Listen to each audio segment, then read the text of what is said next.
हाय दोस्तों, आपका आपके चैनल पर स्वागत है। आज हम ऐसे लिए हैं यूपीएससी का प्रीवियस ईयर क्वेश्चन 2014 का है। सब्जेक्ट है क्या स्टिंग ऑपरेशन निजता पर एक प्रहार है।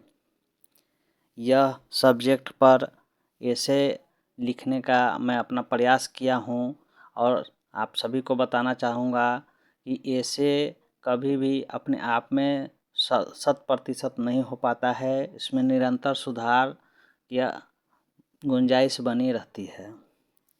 तो आइए आप स्टार्ट करते हैं। सब्जेक्ट दोबारा बता दे रहे हैं, क्या स्टिंग ऑपरेशन निजता पर एक प्रहार है। उक्त विषय निबंध का समान अर्थ किसी के व्यक्तिगत या गोपनीयता की चोरी छिपे जानकारी ली जाए तो उसको निजता अर्थात मौलिक अधिकार का हनन मानते हुए उसको निजता का अधिकार अर्थात निजता पर प्रहार माना जाता है, जिसे सुप्रीम कोर्ट ने भी मेनका गांधी वाद में 1978 में अनुच्छेद 14, 19 और 21 के तहत गोल्डन ट्रायंगल मानते हुए और नेचुरल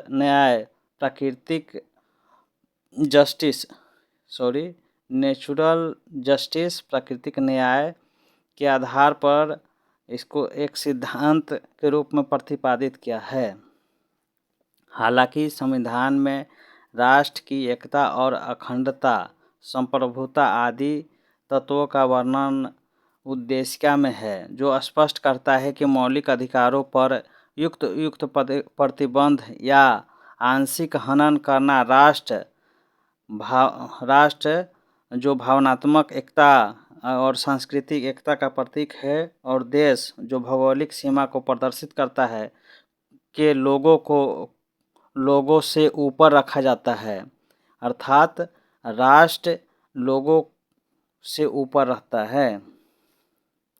चूँकि स्टिंग ऑपरेशन के माध्यम से किसी विशेष व्यक्ति, संस्था, समूह आदि की गोपनीयता व निजी जानकारी हेतु तकनीक व प्रौद्योगिकी की सहायता से इसकी जानकारी को इकट्ठा किया जाता है। इससे एक ओर निजता का हनन होता है तो दूसरी ओर संगठन को भी जान माल की हानि होती है।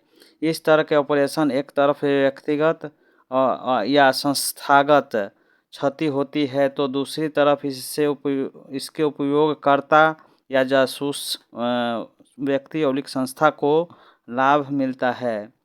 इसको न केवल सरकारी या गैर सरकारी तंत्र द्वारा किया जाता है अपितु आपराधिक व्यक्ति, संस्था, समूह द्वारा भी किया जाता है। तो मूल सवाल उठता है कि स्टिंग ऑपरेशन से निजता का हनन होता है तो आखिर इसको क्यों और किस लिए किया जाता है। इस प्रश्न के उत्तर में हम कह सकते हैं कि सरकार व संस्था सकारात्मक उद्देश्यों जैसे आतंकवादी गतिविधियों की रोकथाम, तस्करी और अवैध व्यापार, राष्ट्रीय सुरक्षा, सामाजिक सुरक्षा, सांस्कृतिक सुरक्षा व राजनीतिक सुरक्षा के लिए करती है, तो इसे निजता का हनन संवैधानिक रूप से नहीं माना जाता है, परंतु किसी गलत या इसके विपरीत उद्देश्यों की पूर्ति के लिए स्टिंग ऑपरेशन किया जाए तो यह निजता का हनन माना जाता है। आज व्यक्तिगत, संस्थागत के डिजिटलीकरण व सोशल मीडिया के दौर में न केवल व्यक्ति की गरिमा या गोपनीयता का खतरा है अपितु संस्था व संगठन के साथ राष्ट्र व देश के लिए भी खतरा है। ऐसे में जहां सरकार व संस्था को गोपनीयता के लिए विशेष निगरानी तंत्र विकसित करने तथा लोगों को निजता के लिए आवश्यक जानकारी देने की आवश्यकता है, तो वहीं डिजिटल अपराध, साइबर सुरक्षा, शिक्षा जागरूकता को बढ़ावा देते हुए व्यक्तिगत, सामूहिक, संस्थागत, सामाजिक व सरकारी भागीदारी को भी बढ़ानी होगी। इसके लिए व्यक्तिगत स्तर पर सभी को एक ओर अपनी निजता का हनन का अधिकार, तो दूसरी ओर किसी की गोपनीयता न भंग करने का भी मौलिक कर्तव्य को समझने की आवश्यकता है।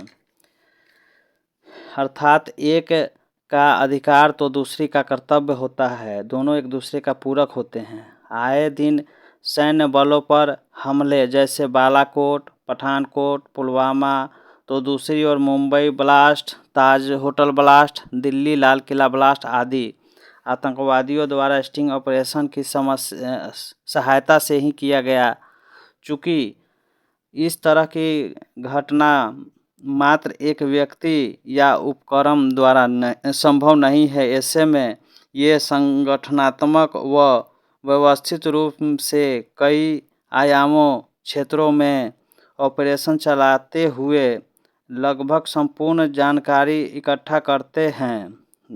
तदुपरांत योजनाबद्ध तरीके से इसे अंजाम देते हैं।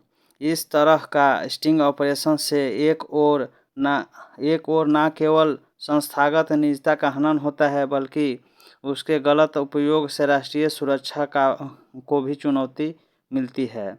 इसी प्रकार या इसके विपरीत आपराधिक गतिविधि या समूह या संस्था द्वारा गोपनीय जानकारी से न केवल दुर्घटना को रोका जा सकता है, अपितु इससे व्यक्तिगत, सामाजिक और राज्य व राष्ट्र की वृद्धि व विकास में भी उपयोग किया जा सकता है, जैसे ऑपरेशन महादेव, ऑपरेशन सिंदूर आदि। वर्तमान एआई के दौर में व्यक्तिगत या संस्थागत निजता के विभिन्न माध्यमों से बचाने व बनाए रखने में बेहद चुनौतीपूर्ण है। इसी प्रसंग में अदम गोडविन कहते हैं, हाँ, इस विकास में चांद और सूरज खिलौना हो गया, मगर इस विकास के दौर में किरदार बौना हो गया। अर्थात हम चांद व सूरज तक तो आसानी से पहुंच रहे हैं, परंतु व्यक्तिगत गोपनीयता को सुरक्षित करने में चूक जाना किरदार को बौना करने के समान है।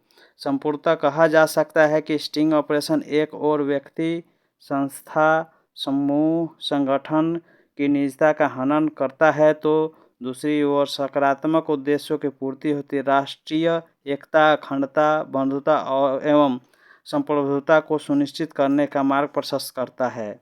ऐसे में जहां व्यक्ति व संस्था को खुद के कर्तव्य को सम्यक विचार, सम्यक आचरण, सम्यक दृष्टि, सम्यक कर्म अपनाने की आवश्यकता है, तो दूसरी ओर इसकी अधिकार का सम्मान करते हुए गोपनीयता बनाए रखने में योगदान देने की आवश्यकता है। अर्थात निजता का अधिकार हमेशा सकारात्मक उद्देश्य की पूर्ति व सुरक्षा के लिए है। अगर इससे किसी तरह की समस्या उत्पन्न होती है, तो ऐसे में स्टिंग ऑपरेशन को जायज़ माना जा सकता है। इस निबंध से शिक्षा मिलती है, स्टिंग ऑपरेशन का उद्देश्य सकारात्मक के साथ व्यक्तिगत, संस्थागत, राष्ट्र, देश के हित के लिए करनी चाहिए, ताकि देश और राष्ट्र सुरक्षित हो सके। इस तरह के ऑपरेशन में गोपनीयता बनाए रखने में हमें भी सहयोग करना चाहिए। धन्यवाद। इस